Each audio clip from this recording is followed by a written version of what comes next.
Bom, então nesse terceiro vídeo aqui, vamos dar continuidade aqui assim, mais ou menos aqui assim, pessoal. Essa aqui eu chamo que é a parte mais importante da matéria, tá? É a parte mais importante que você tem de classificação, porque aqui que você vai aprender as regras de classificação. A classificação que nós vamos adotar, que todo vestibular cobra, que toda prova de colégio cobra, seria a classificação de Linneu de 1758, que é a mais aceita. O Linneu também pode ser chamado de Carl von Linné, mais conhecido como Linneu aqui no Brasil, tá? Ele criou um sistema de nomenclatura que a gente chama de nomenclatura binomial. Bi vem de dois, nomial vem de nome. Então seria a junção de dois nomes para formar um único nome da espécie, tá? Então a nomenclatura é binomial, já vou explicar o que é isso para você, para designar aqui nesse caso a espécie, tudo bem? Então olha só, Carlos Linneu, também conhecido como Carl von Linné, Carl Linnaeus, o Carolus Linnaeus, gente, me perdão aqui pela minha linguagem, esse nome aqui você pode observar que ele está em latim, porque ele quando classificou, ele colocou o nome dele em latim. Ele foi um naturalista sueco. Ele criou o sistema científico, o sistema para classificar os animais e plantas e o sistema para dar nome a todos os seres vivos. Linneu foi um dos mais importantes botânicos da história. Professor, fala um pouquinho quem que foi o Linneu, qual que foi a importância dele. O que acontece, pessoal? A classificação ela já era feita antigamente. Isso já é os tempos remotos, o C já tinha essa preocupação de classificar. Só que tinha alguns problemas muito sérios nessa classificação. Primeiro, classificava de todo jeito. Colocava o nome de todo jeito, era o nome que eu quisesse colocar, eu poderia colocar. Tinha nomes, pessoal, muito grandes. Para você ter ideia, tinha nomes enormes de classificação. Então tinha nome de espécie que eu colocava, eu descobri, eu sou um cientista, eu descobri. Eu colocava em homenagem ao meu nome. E aí não tinha um padrão assim de uma classificação, não. É desse jeito aqui. Vai ser escrito com 3 nomes, vai ser escrito com 2, vai ser escrito com 10 palavras, o nome dessa espécie. Tinha vez que aquele sistema de classificação mais antigo era tão estranho que uma mesma espécie poderia chegar até 3 nomes científicos diferentes. E aí não dá, né, gente? Se eu sou um cientista, eu quero facilitar o meu estudo e não complicar a minha vida. E aí Linneu, como ele era um naturalista, gente, o naturalista naquela época, ele tinha conhecimento por diversas áreas, tá? Não era qualquer um que era naturalista. Ele observou aquele problema na comunidade científica. Ele falou, peraí um pouquinho. Tá errado. Vocês estão classificando de todo jeito. Vocês precisam materializar isso. Vocês precisam organizar isso. Não dá para me classificar de todo jeito. Eu vou definir aleatório. Não. Vamos classificar de um jeito certo. Vamos organizar isso de uma maneira que fique bom para mim, fique bom para outro que for estudar e qualquer um que for estudar. Aí o Linneu entrou com o sistema de classificação. Aqueles nomes enormes, nomes estranhos, tinha nome de todo jeito. Ele falou, não, pode esquecer tudo isso. Eu vou tentar organizar e vou conseguir. Para vocês terem ideia, Linneu ele escreveu um livro, fez várias edições, né, desse artigo, desse livro, o Sistema Naturae, onde ele classificou, pessoal, mais de 7.000 tipos diferentes de espécies de plantas. Nesse caso, entre plantas e animais, ele conseguiu classificar mais de 12.000, tá? Tipos de planta e animais, no sistema de classificação que ele criou. E é o que nós utilizamos os critérios de classificação até hoje. Por quê? Porque ele foi o mais aceito. Ele deu uma enxugada de tudo aquilo que era mais confuso e deixou a coisa mais fácil, mais clara, mais entendível, mais compreensível, na verdade, que eu queria dizer. Então, isso foi a importância do Linneu. E toda prova, toda questão de vestibular, avaliação no colégio vai cair do Linneu, falando a importância dele para a classificação. O Linneu enxugou tudo aquilo que era mais complexo, deu uma facilitada para melhorar. Porque, afinal, a classificação do ser vivo, ela foi feita para melhorar o estudo e não complicar ainda mais. Entendeu? Então, o Linneu ele foi importante por questão disso. Linneu tinha algumas regras, e antes de eu ler essas regras, eu queria mostrar aqui para vocês esse nome. Esse nome científico aqui, Araucária angustifolia, é o nome do pinheiro do Brasil. Tá? É o nome científico do pinheiro do Brasil. Primeira coisa, esse nome aqui ele já está escrito em quê, pessoal? Em latim.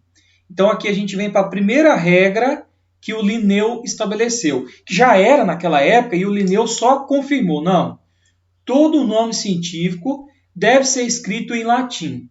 Caso não dê para passar esse nome para o latim, você tem que pelo menos latinizar esse nome. Então, igual ele colocou aqui, ó, se forem derivados de outros idiomas, você tem que pelo menos latinizar.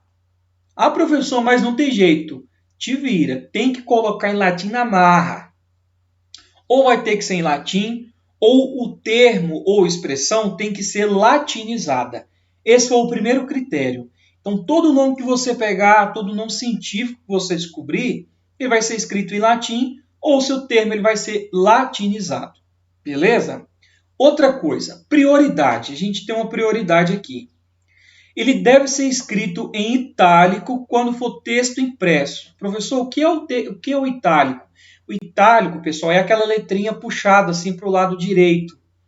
Quando você pega um texto impresso numa avaliação do Enem ou em outra avaliação do colégio, a prioridade é que a pessoa que for escrever o nome científico coloque ele em itálico. Só que quando você coloca em itálico, pode acontecer que se você leva essa avaliação para imprimir, ele desconfigure. Então, para não ter problema, caso não dê para colocar em itálico, você se sentir com medo de desconfigurar, às vezes pode acontecer, você tem que colocar em negrito. Então, ou em itálico ou em negrito, tá? Quando eu vou dar avaliação na escola, e vai ter na escola, gente, quando a gente vai dar avaliação para os alunos, nós temos que utilizar a fonte Arial 12, né? E aí, quando eu vou dar esse tipo de conteúdo para a minha coordenadora, eu falo assim já para a minha coordenadora. Coordenadora, esses nomes que você está vendo em itálico não mexe, porque é escrito desse jeito mesmo. Porque se ela colocar tudo em Arial, eu teria que desconsiderar a questão, porque não daria para vocês acharem a alternativa correta. Vocês vão fazer um exercício disso lá na sala de aula, eu vou explicar, tá? Na nossa próxima aula. Então, ou em itálico ou em negrito. Tudo bem? Quando escrito no computador. Professor, e se eu for escrever na mão? Ele deve ser sublinhado. Observe que esse nome científico aqui, eu não sublinhei ele. Então, o que eu vou fazer aqui com ele? Ó? Eu vou sublinhar ele. Então, vou colocar aqui. Ó. Você vai passar um tracinho aqui embaixo dele. Agora sim, ele está escrito certo. Não inventa, pessoal, de passar esse traço aqui. Deixa eu colocar aqui. Aqui sim. Não inventa de emendar esse traço aqui. Então, se aqui eu tenho dois nomes, eu vou separar. Primeiro o tracinho para esse, depois para esse daqui. Outra coisa. Observa que esse nome científico ele é formado por duas palavras. Por isso que a nomenclatura é binomial. Lembra que eu falei para vocês que os nomes científicos eles eram muito extensos, muito grandes? Então, o que o Linneu fez foi enxugar isso. Ele falou, não, vamos colocar um nome de uma maneira mais simplificada. Duas palavras são necessárias para designar uma espécie. Então, ele colocou aqui, ó, composto por duas palavras, que seria a nomenclatura binomial. Bi vem de dois. Nominal vem de nome, então seria duas palavras para designar uma espécie. A primeira palavra, que é essa daqui, que vocês estão vendo, chamada de araucária, indica o gênero ou epíteto específico. Pessoal, como que chama essa primeira palavra que surge aqui? Então, vou colocar aqui. Essa primeira palavra é chamada de gênero, ou epíteto. Vai notando aí no seu caderno. Epíteto específico. Desculpa, gente. Epíteto específico não, perdão. Epíteto genérico. Estou olhando aqui para outra palavra, confundi. Gênero ou epíteto genérico. Agora sim. Agora sim. Outra coisa. Esse gênero ou epíteto genérico, você pode escolher qualquer um desses dois para colocar o nome, ele sempre deve ser escrito com a letra inicial, o que, pessoal? Maiúscula. Então, essa letra aqui, ela sempre deve ser escrita com letra inicial. O que, pessoal? Maiúscula. Então, esse é o primeiro critério. O gênero, também chamado de epíteto genérico, deve ser escrito com letra inicial maiúscula. É a primeira regra. Outra coisa. E a segunda palavra aqui, professor, ela representa o quê? A segunda palavra, sim, representa o epíteto específico. Então, anota aí. Então, essa segunda palavra representa o epíteto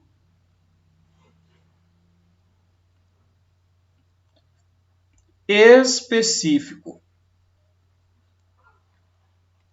Tá? E ela deve ser sempre escrita com a letra inicial minúscula. Então, vou colocar aqui para você.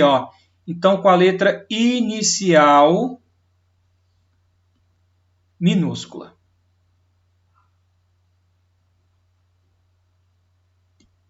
Essa é a regra de classificação de Linneu. Vamos voltar. Nome científico deve ser escrito em latim ou termo latinizado. Quando em digitado, deve ser itálico, é a prioridade. Caso não for itálico, você vai colocar o nome científico em negrito. Quando você escrever à mão, você vai sublinhar ele, da forma que eu fiz aí para vocês, beleza? Os nomes científicos, ele é formado por dois nomes. O primeiro é chamado de gênero ou epíteto genérico, deve ser sempre com letra inicial maiúscula. E o segundo nome, segunda palavra, chamada de epíteto específico com letra inicial minúscula. Aí eu te pergunto, professor, qual que seria a espécie aqui nesse caso? Pessoal, cuidado. Deixa eu ver se eu consigo colocar aqui. Deveria ter deixado um espaço maior. A espécie seria a junção desses dois nomes. Então, o que seria a espécie? Lembra que a nomenclatura ela é binomial. Então, muitos professores ou muitos alunos pensam que esse daqui é o gênero e Angustifolia seria a espécie. Na verdade, não. É o gênero ou epíteto genérico mais o epíteto específico. Essas duas palavras aqui é o que designam, pessoal, a espécie. Deixa eu colocar aqui para você. Então, a espécie, qual que seria a espécie desse pinheiro? Araucária angustifolia. Ah, professor, então quer dizer que a espécie aqui ela é formada pelos dois nomes? Sim, Araucária angustifolia. Qual que seria o nome da espécie do cachorro? Canis familiaris. Canis familiaris. A espécie é a junção do gênero mais o epíteto específico. Essas duas juntas aqui formam o que eu chamo de espécie. Tá? Eu já vi professores por aí falando que essa primeira palavra representa o gênero e essa segunda aqui representa a espécie. Cuidado, não está errado, isso daí está errado. A primeira representa o gênero e a segunda representa o epíteto específico. As duas palavras juntas, Araucária angustifolia, representa o nome dessa espécie. Ficou compreendido isso, pessoal? Eu espero que sim, tá? Outras regras de classificação que a gente tem aqui, pessoal, é o seguinte. Quando você quer fazer homenagem, às vezes um cientista descobriu algum ser vivo, ele pode colocar o nome dele como homenagem. Por exemplo, o Trypanosoma cruzi seria o nome científico do protozoário que causa chagas.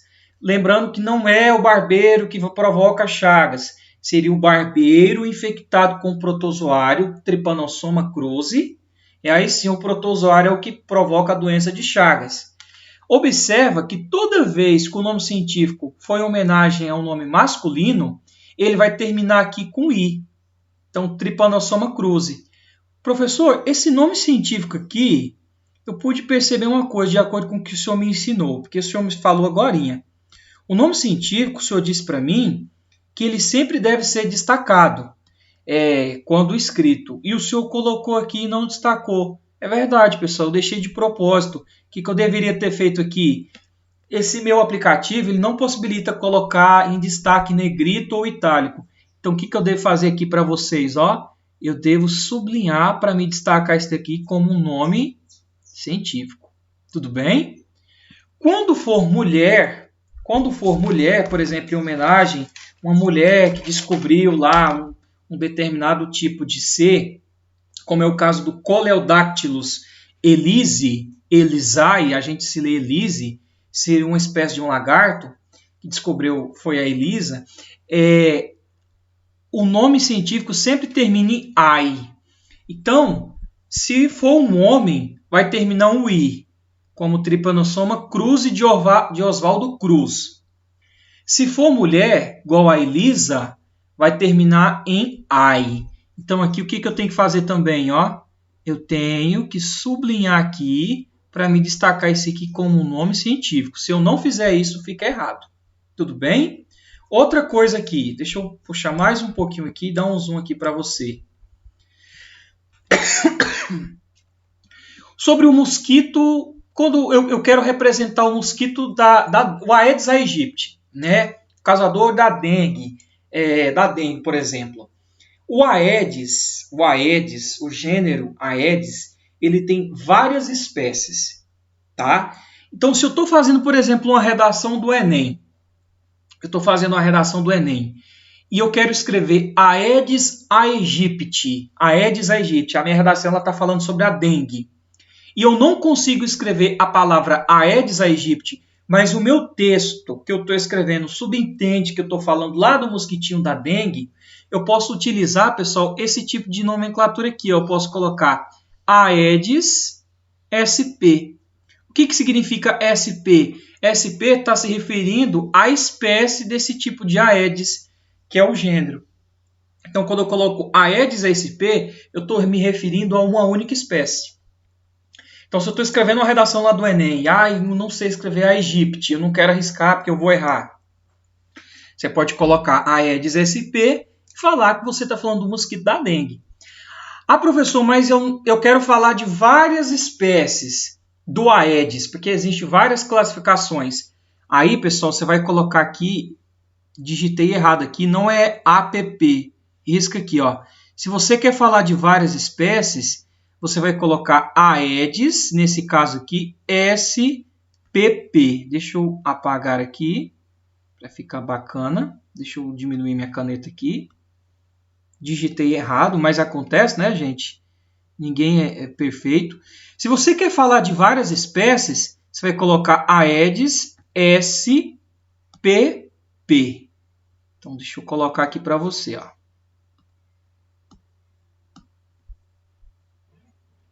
SPP. O que significa Aedes SPP? Quando eu coloco a sigla SPP, eu estou me referindo a várias espécies. Eu vou até escrever aqui na frente para ficar mais visível.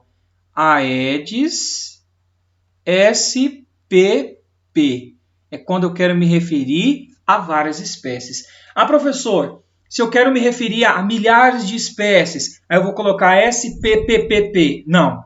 A SPP já representa uma porrada de coisa aqui, tá? Então, quando você quer representar mais de uma espécie, você pode usar a Aedes SPP desse jeito que eu estou mostrando para você. Bom, se você encontrar um nome científico desse jeito aqui, ó, Aedes, nesse caso aqui, Stegomyia aegypti. O que está acontecendo? Observa que eu tenho aqui o Aedes, veio um segundo nome aqui entre parênteses com letra inicial maiúscula e o aegypti escrito normal. Quando você vê isso daqui, pessoal, vindo entre parênteses, o que está se referindo? Está se referindo a um tipo de subgênero. Então, toda vez que você encontrar uma questão que estiver te mostrando, vem o primeiro nome, vem um segundo nome escrito com letra inicial maiúscula e um terceiro nome escrito com letra inicial minúscula, está representando subgênero, tá? Subgênero. Outra aqui que vocês podem encontrar é o Homo sapiens sapiens. O que está acontecendo aqui? Eu tenho o Homo, aí eu tenho o sapiens e eu tornei repetir sapiens. Observe que esse epíteto específico repetiu duas vezes. Então, aqui eu teria o gênero, o epíteto específico. Esse terceiro que aparece aqui é chamado de epíteto subespecífico. O que ele está se referindo? A uma subespécie. Esses dois aqui, pessoal, eu trouxe para vocês a nível de curiosidade. Eles quase não são cobrados. Mas se você vê um primeiro vindo com letra maiúscula, vinha um parêntese também com letra maiúscula, e um terceiro nome com letra inicial minúscula, é subgênero. Veio um primeiro nome com letra inicial maiúscula, veio um segundo e um segundo de novo, igual, aí é subespécie. Tudo bem? Quando a gente está falando, por exemplo, se refere à família, vocês já vão entender o que é isso? Toda vez que o sufixo terminar com idai, estou se referindo a um animal. Então, a família dos cachorros seria a família dos caninos, que em latim fica Canidae. Observe que, como é um animal, o que aconteceu aqui? Terminou que aqui eu teria o sufixo, essa parte final, terminando em idai. Isso acontece quando for para uma família de animal. Se eu estou trabalhando com planta e eu quero representar a família de uma planta, o sufixo que vai terminar é aceae. Então, por exemplo, de um determinado tipo de rosa. Então, olha aqui, ó, vai ficar rosaceae. Então, aqui você consegue ver essa terminação aceae. Então, idai seria para a família referente ao animal. E aceae seria para designar a família em relação a plantas. Então, terminou em aceae, estou me referindo à planta. Tudo bem? Vou para agora o nosso último vídeo para a gente finalizar essa primeira etapa, tá bom?